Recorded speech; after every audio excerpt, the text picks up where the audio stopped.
तो सबसे पहले मारी पेट्रोलियम के टोटल नंबर ऑफ शेयर्स 100 आपके पास बिफोर जो बोनस इशू होने से उसके पहले थे। जो बोनस शेयर्स आपको मिलेंगे आफ्टर जो शेयर्स होने की वजह से वो तकरीबन 800 शेयर हैं, क्योंकि 800% बोनस मिले हैं। अच्छा, जो अगर आप फाइलर थे तो आपके जो शेयर्स विदहेल्ड हुए हैं वो 80 शेयर्स हैं। अगर आप नॉन फाइलर हैं तो टोटल नंबर ऑफ शेयर जो आपके विदहेल्ड होने चाहिए वो 160 शेयर हैं। इसके ऊपर ऑलरेडी मैं बड़ी डिटेल में बता चुका हूँ।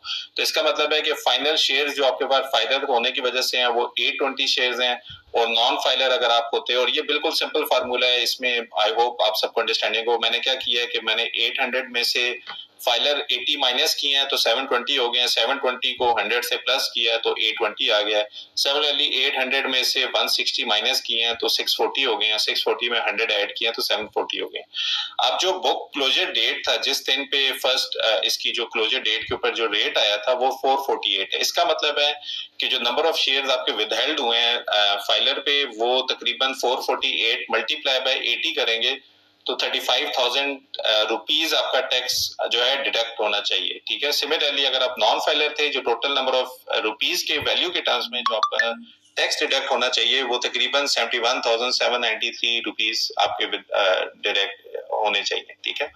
अच्छा, अब एक रिसेंटली एक अनाउंसमेंट आई है, वो मैं आपको आगे स्क्रीनशॉट में भी दिखाऊंगा, जिसपे इस्लामाबाद हाई कोर्ट ने ये सीडीएस को या सीडीसी को ये एडिशनल ग्रांट दी है कि वो एडिशनल फाइलर के लिए 10% एडिशनल शेयर्स भी विदहेल्ड करें और नॉन फाइलर के लिए 20% भी विदहेल्ड करें। ठीक है। इसका क्या मतलब है? इसका मतलब है कि अगर आपके 80 शेयर्स थे तो 80 उनमें से और विदहेल्ड हो चुके हैं। वो क्यों हुए हैं वो मैं अभी आपको बताता हूँ। और अगर आपके नॉन फाइलर थे तो आपके 160 भी टोटल विदहेल्ड हुए हैं शेयर्स। ठीक है।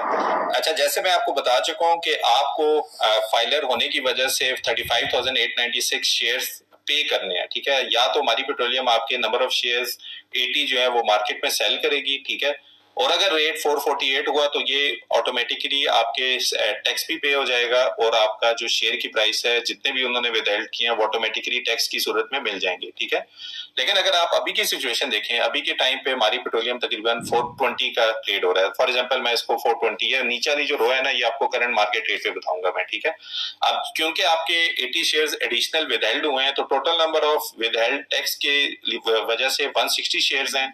अगर मार्केट का रेट 420 हो और आपके जो विदहेल्ड शेयर्स हमारी पेट्रोलियम के पास पड़े हुए हैं या सीडीएस के पास पड़े हुए हैं, ठीक है, अब उन्होंने क्योंकि 35,000 पे करना है तो कितने नंबर ऑफ शेयर्स बनेंगे 420 के ऊपर के जो वो पे करेंगे आपके बिहाफ पे। तो इसका मतलब है कि तकरीबन अगर 36,000 का टैक्स था तो अगर मैं 420 के ऊपर डिवाइड करूंगा तो टोटल नंबर ऑफ शेयर्स जो आपके पे होने चाहिए वो 85 या 86 लगा दे राउंड अबाउट करके, 86 शेयर्स सेल होंगे आपके मार्केट में। तो क्योंकि 160 थे तो रिमेनिंग 74 शेयर्स आपको रिमेनिंग मिल जाएंगे। ठीक है।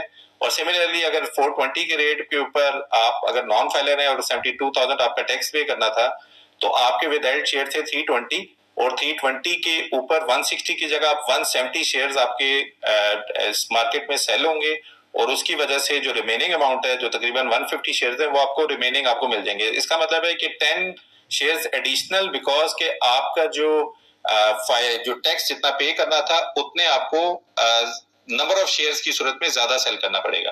अब मैं फॉर एग्जांपल कहता हूं अगर मार्केट में रेट चल रहा है 350, ठीक है, अगर आप 350 का रेट चल रहा होगा तो अब आपकी 80 की जगह 102 शेयर सेल होंगे मार्केट के ऊपर, और अगर आप नॉन फाइलर हैं तो 160 की जगह 205 शेयर्स आपके सेल होंगे मार्केट में। इसका मतलब है कि जो आपके नंबर ऑफ शेयर जो आपको मिलने चाहिए थे वो कम होंगे, और अब आपको 57 शेयर रिफंड होंगे और तकरीबन 115 शेयर